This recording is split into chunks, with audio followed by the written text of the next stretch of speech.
Inaanyayahan ko ang lahat na tumayo at maghanda para sa aking panigulang panalangin na pangungunahan ni Kaliliya.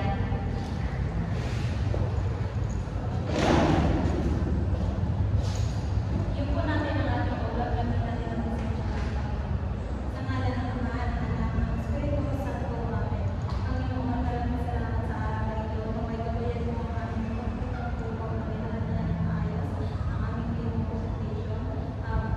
Naway marami kami pagkukulaan sa kanyang ginawang ating presentation. Pwede mo kami sa mga araw-araw na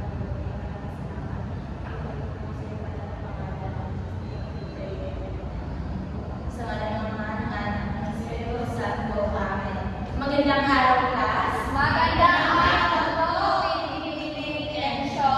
Kamusta naman kayo? Okay lang po. Mabuti naman at okay kayong lahat. Ako po ay natutuwa at nakita ko na naman kayo ngayong araw. So bago natin simulan ng ating talakayan ngayong araw ay itatala ko muna ang liban sa klase. Tingnan niyo ang inyong mga katabi kung may liban ba. Wala po.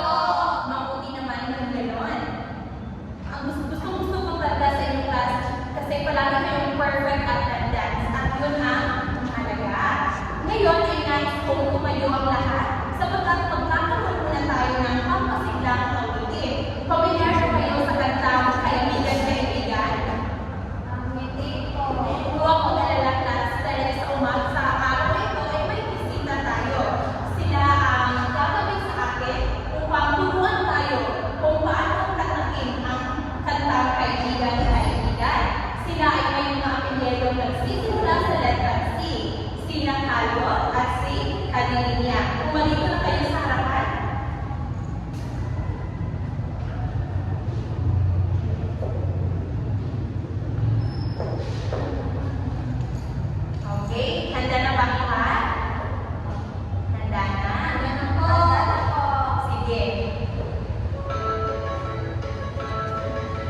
Tumpak. Ngayon naman tayo, kung naaalala mo pa, ano nga ba ang ibig sabihin ng nobela? Ang para po sa akin, yung nobela po, ito po ay mayroong iba't ibang kabanata at ito po ay hindi natatapos sa isang upuan lamang po. Tama. Tunay nga naman na hindi talaga si Calio noong nakaraang talakayan.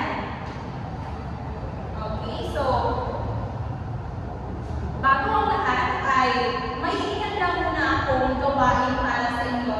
At ang gawain ito ay magsisilbing gabay upang mabigyan kayo ng ideya kung ano nga ba ang magiging paksa ng ating talakayan ngayong araw. So, ang pamagat ng ating ang gawain ito ay tatawagin natin sino ang pinagkakatiwalaan mo. Handa na ba kayo? Opo! Maraming salamat.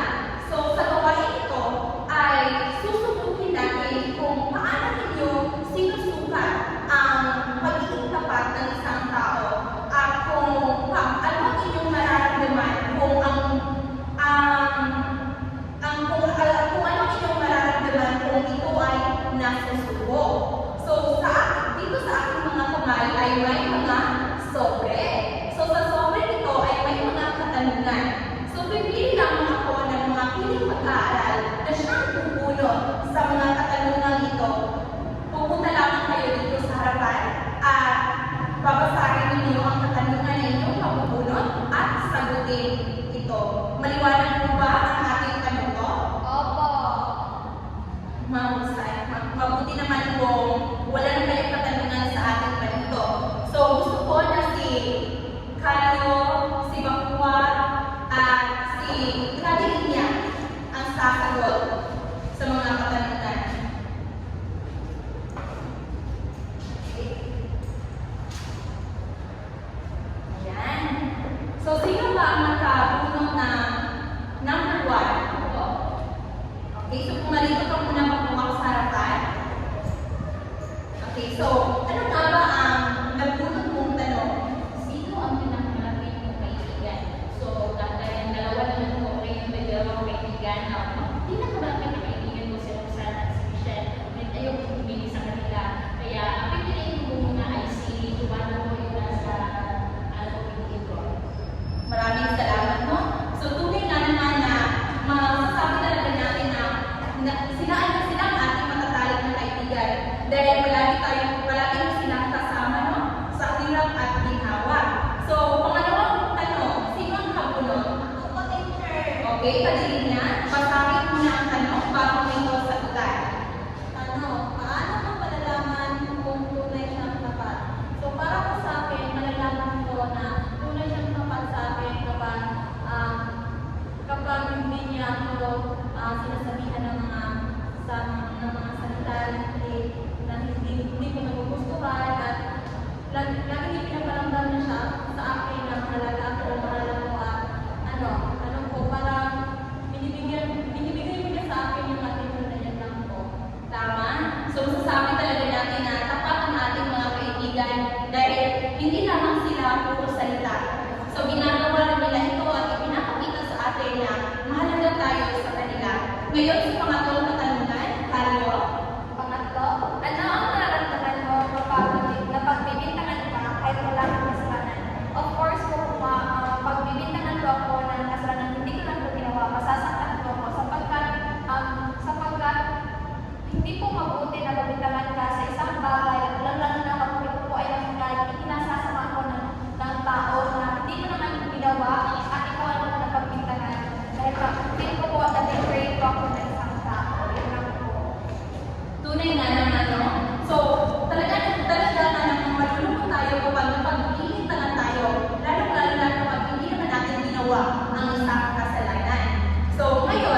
gano'n. Ngunit bago iyan, sa ating talakayan ngayong araw ay may mga salita na medyo hindi pamilyar para sa inyo. Kung kaya sa puntong ito ay bibigyan muna natin sila ng pagpapakahulugan. Handa na ba kayo? Opo. Okay, so narito po ang mga malalalim na mga salita na mababasa ninyo mula sa nobela na ating tatalakayin ngayong araw. So gusto ko na si Shirley, si Calio ang sasagot, si Cadinia, si Bakua, si Mandan, at si Nansyal. Okay? So, bago nyo sagutan ang mga salitang iyan ay gusto kong gawin ang gabay ng mga pagpipilian sa pisara. Itapat lamang kung ano nga ba ang ibig na kahulugan nito. May mga salita tayo dyan.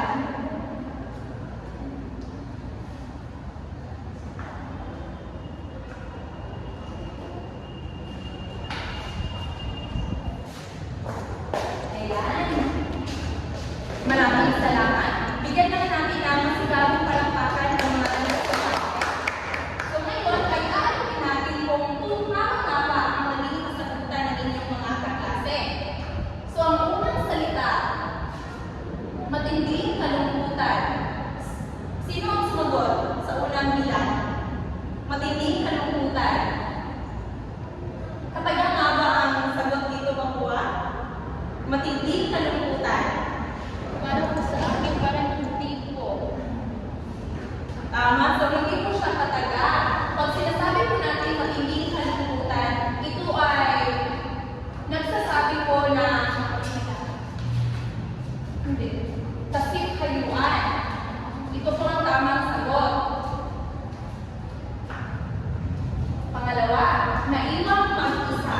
Sino ang sumagot sa bilang na ito? Si Shirley. So tama po ang naging sagot ni Shirley na ulila. Sapagkat kung tayo po ay ulila, wala na po tayong karamay sa buhay. So mag-isa na lang po tayo. Pangatlo ay hindi naaalala. Ano nga ba ang ibig sabihin? Ano nga ba ang salitang katumbas na hindi naaalala?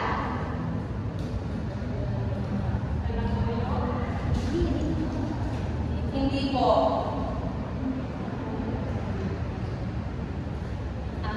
Hindi naaalala. Parang sa akin, parang pag sinabi natin hindi naalala, baka, imatilyanin, nakalimot. Tama. So, nawala po rito yung salita. Sa tingin ko po ay nawala po yung kanina kasi medyo nagmamadali po ako.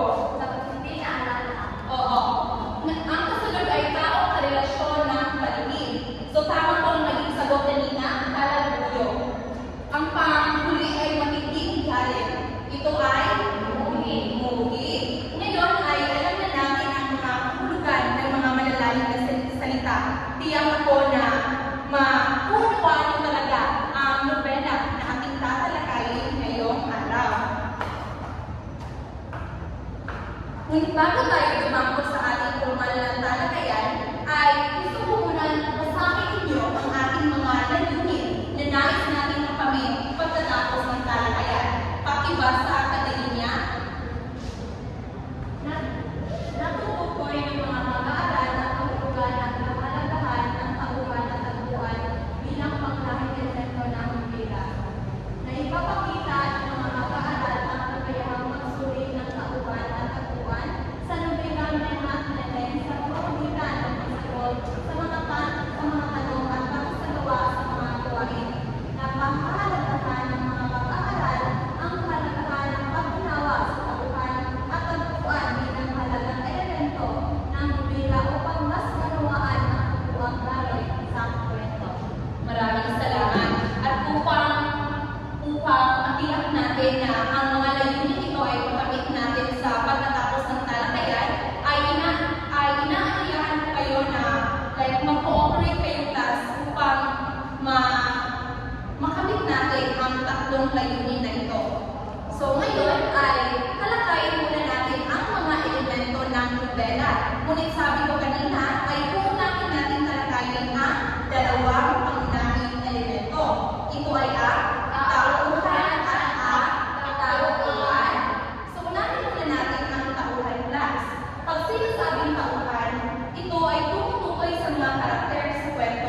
Sila ang gumagalaw, nakaranas ng mga pangyayari at nagbibigay buhay sa nobela. So kung walang mga tauhan, boring ang kwento.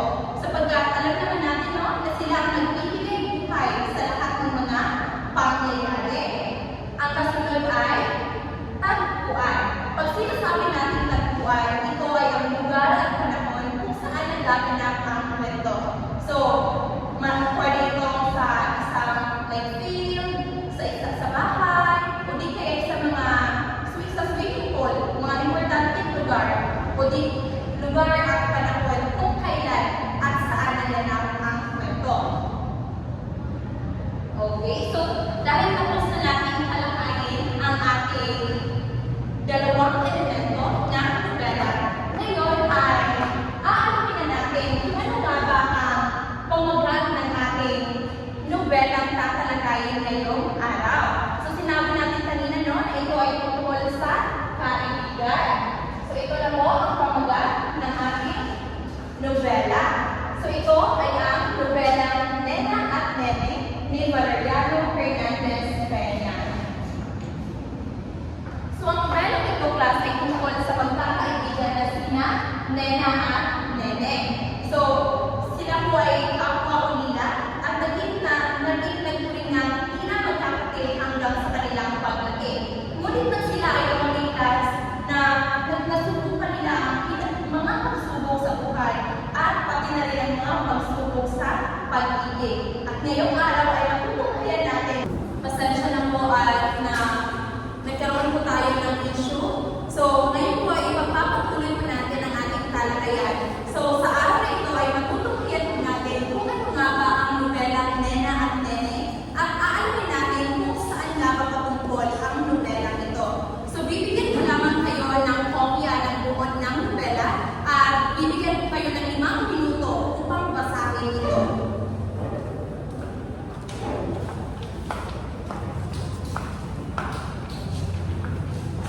Okay, so ang inyong 5 minuto ay nagsisimula na.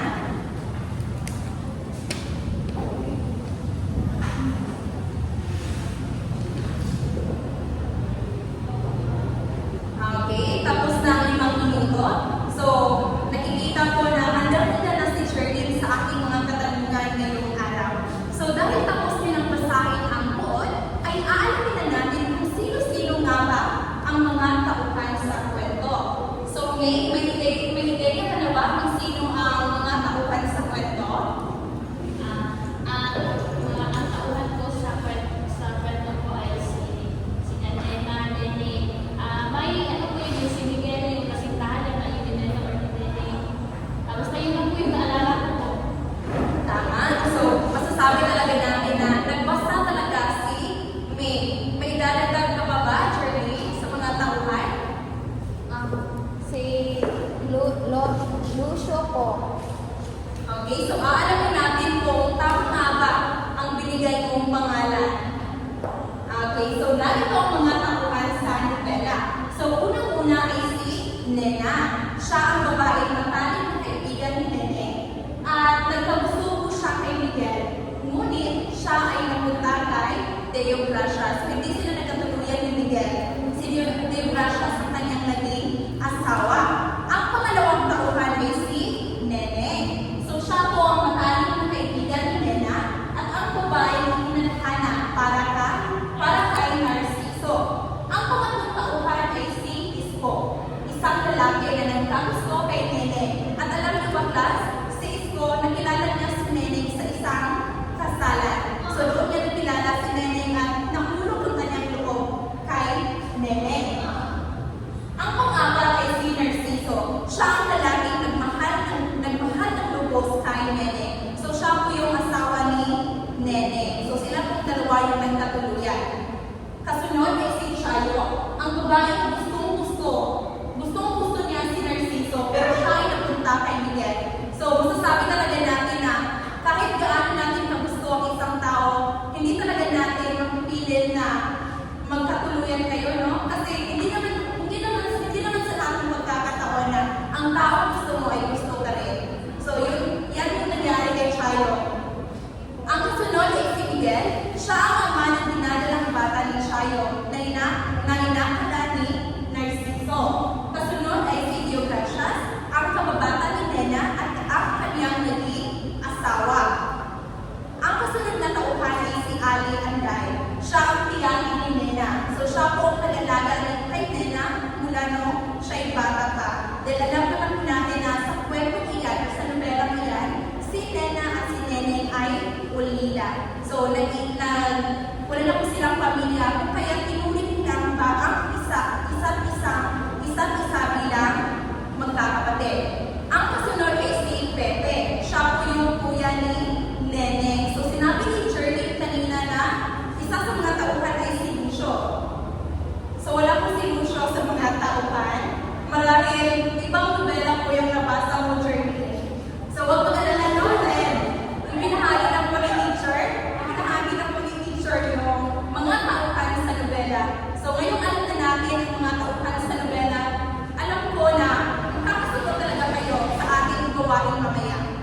So ngayon, kanina ay tinalakay din natin ang tagpuan. So narito ang mga tagpuan sa nobela.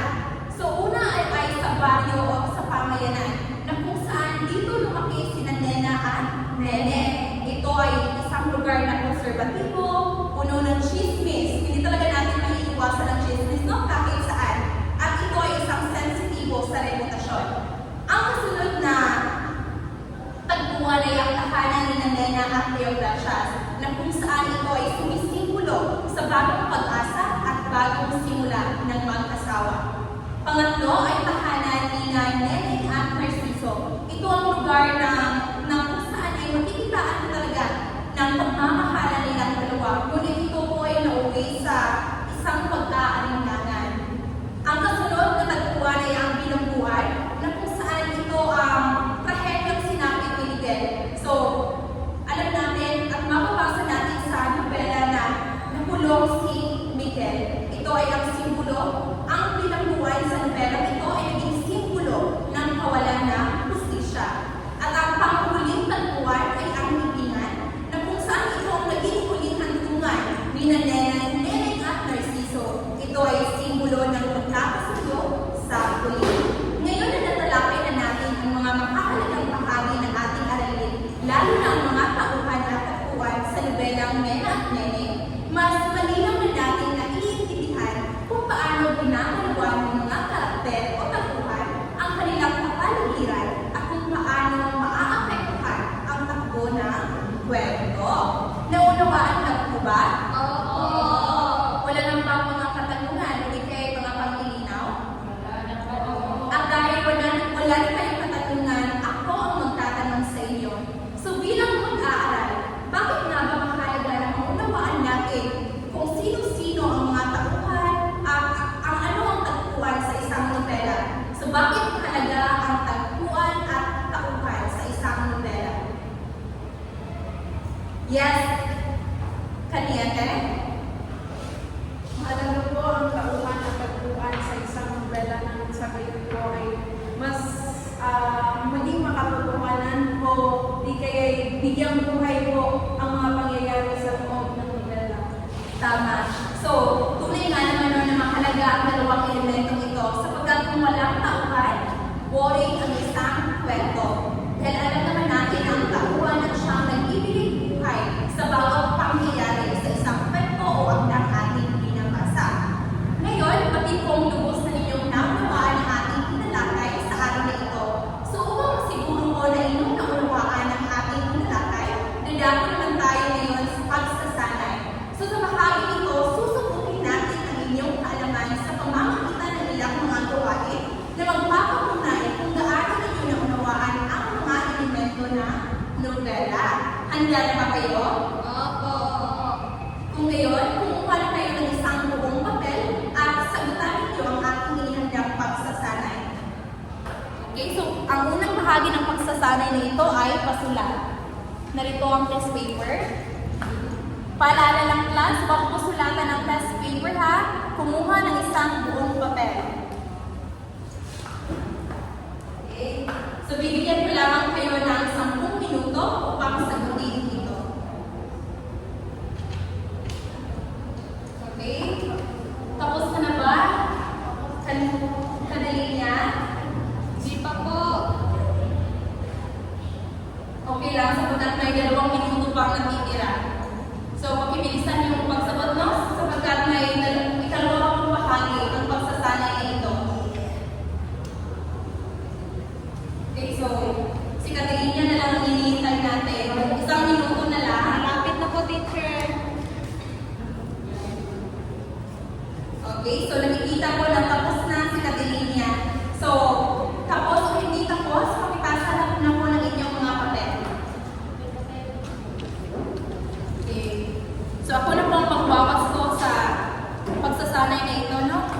ibabahagi ko na lang po sa susunod na pagkikita ang inyong mga nakukuhang marka.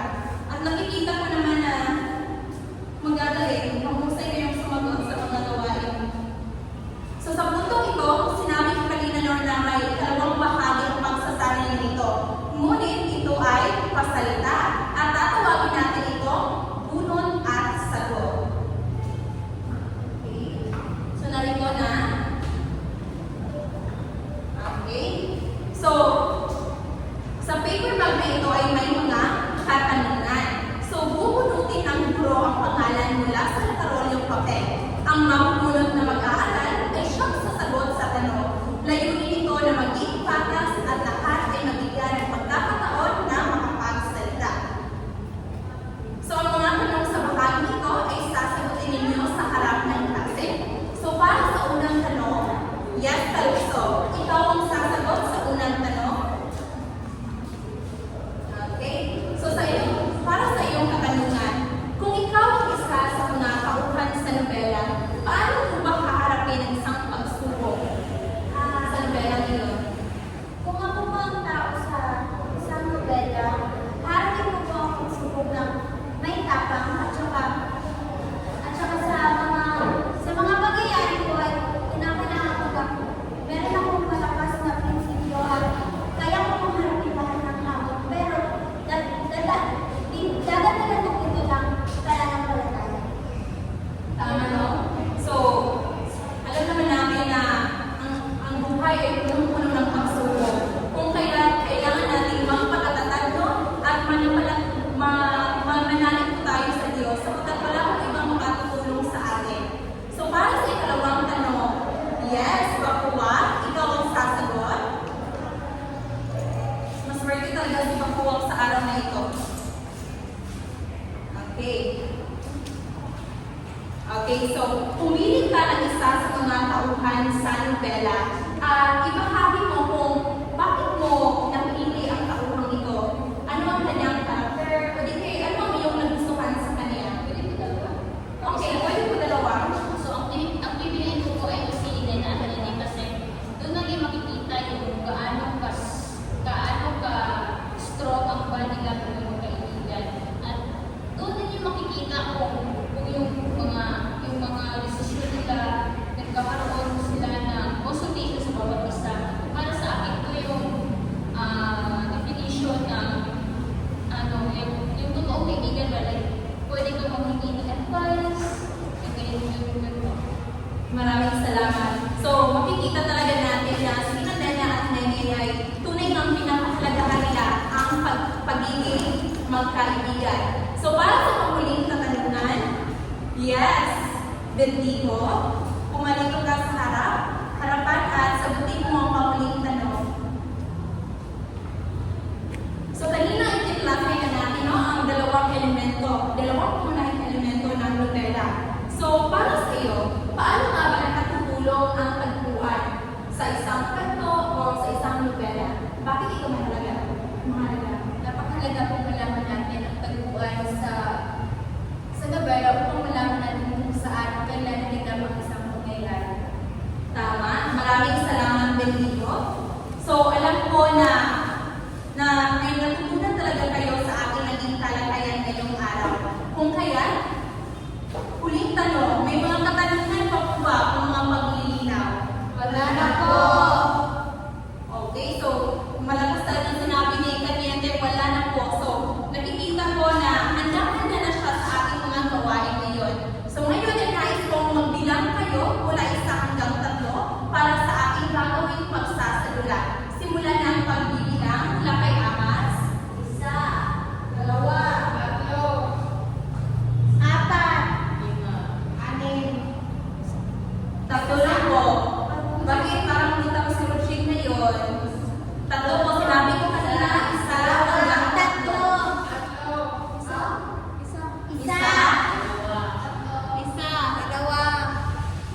Pumili ng isa eksena mula sa nobela na nagpapakita ng pagsubok o hamon sa pagkakaibigan ni Nena at Anet.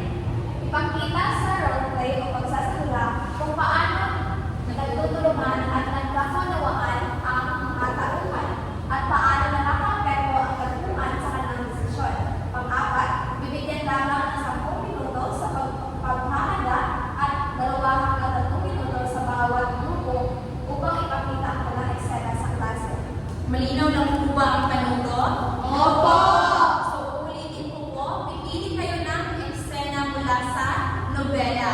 10 minuto lamang po ang nakalaan para sa inyong paghahanda at 2 hanggang 3 minuto para sa inyong presentasyon. So, para sa inyong pamantayan sa pagmamarka, kung gusto nyo makakuha ng medyo mataas na marka ay dapat ninyo isaalang-alang ang aking ibibigay na pamantayan. So, na-print ko na lang po yung pamantayan sapagkat hindi na po naisalin ni Ma'am sa PPT, no? Pero huwag po mag-alala sapagkat ready po si Ma'am. Printed ang pamantayan sa pagmamarka. Nasaan ang ikalawang pagka? Katlong pagka. Okay, so ang inyong 10 minuto ay nagsisimula na.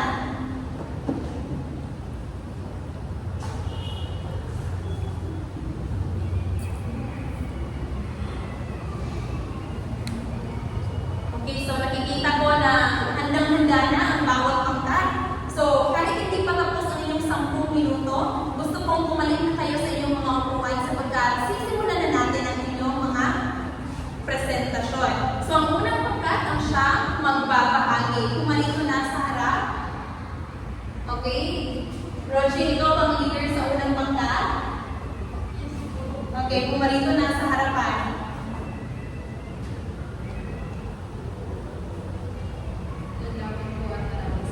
Wow, magaling!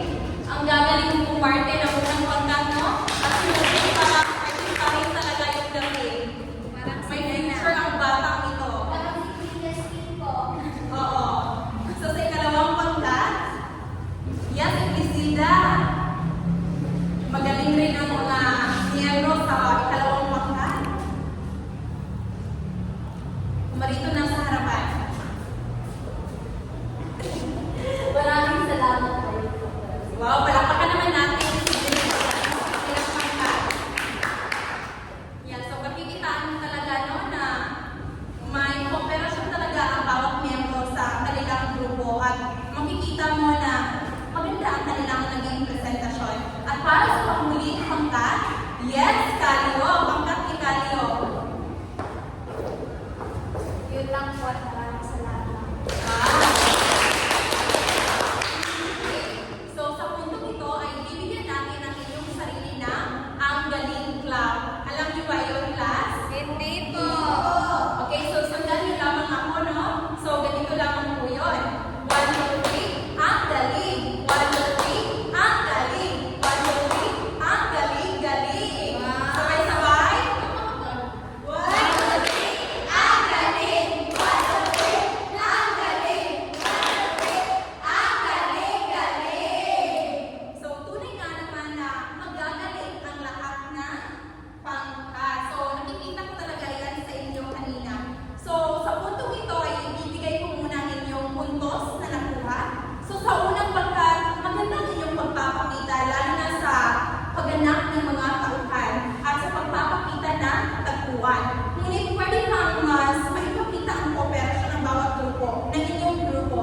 Kung kaya bibigyan ko kayo ng 42 puntos. So 42 over 50. Okay, so para naman sa ikalawang pangkat, nakatutuwang panoorin ang inyong eksena, no? Malinaw ang daloy at maayos ang bawat linya. Ngunit may ilang tauhan na hindi gaano malinaw ang paghanap. Ngunit sa inyong pangkat ay bibigyan ko pa rin kayo ng 45 over 50. Kasi ang bagay ko at para sa huling pangkat, ang ikatlong pangkat, napakagaling din ninyong umarte. Ang lahat ng miyembro ay aktibong nakilahok at malinaw ang magpapakita ng magkakaibigan ni Nena at Nene. Ang daloy ng eksena ay makikitaan mo rin na talagang tunay nga namang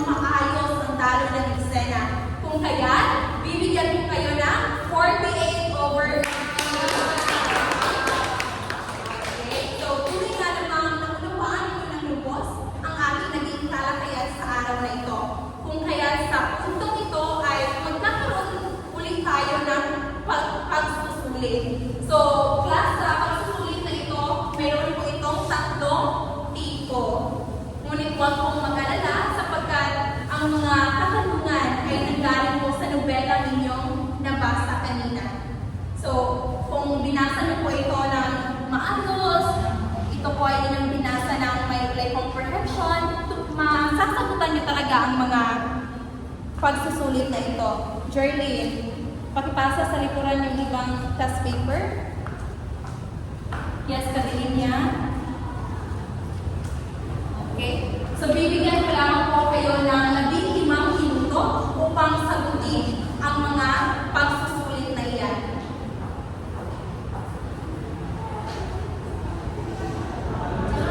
Okay, so tapos o hindi tapos, pakipasa ng inyong mga papel.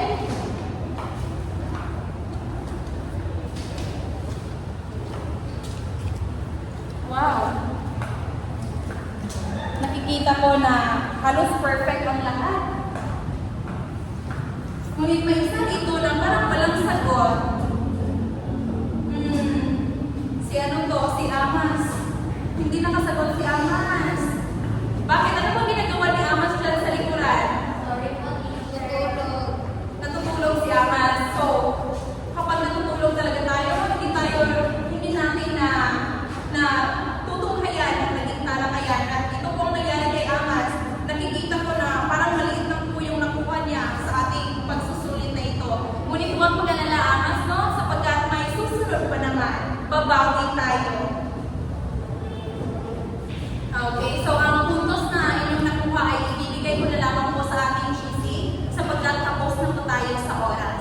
So sa puntong ito, may mga katanungan ako. Ano nga ba ang pinakamahalagang natutunan ninyo mula sa nobelang inyong binasa? Yes, Caruso? Ano ang natutunan mo sa nobela?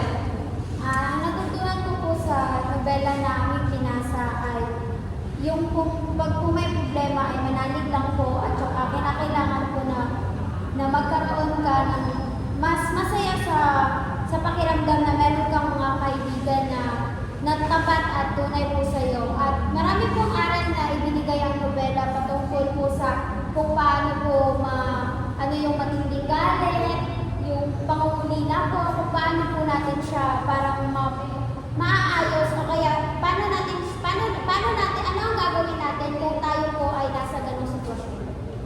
Tunay tama si Caruso. So ang ating mga kaibigan, malaki talaga ang parte nila sa ating buhay. Sapagkat kung wala tayong masusumbungan sa ating mga problema, nandiyan sila upang makinig at magbigay ng payo kung paano natin ito malalampasan. Pangalawang katanungan, alin bahagi nga ba ng nobela ang pinaka-nagustuhan ninyo at bakit? Yes, Nachal? Okay, so maraming salamat, Nachal. So, alam ko na nabasa mo talaga ang nobela. Ang pangatlong tanong, alin tauhan o pangyayari ang pinakatumatak sa inyo at bakit? Yes, May? Sino nga ba ang tauhan na tumatak sa iyong isipan sa nobelang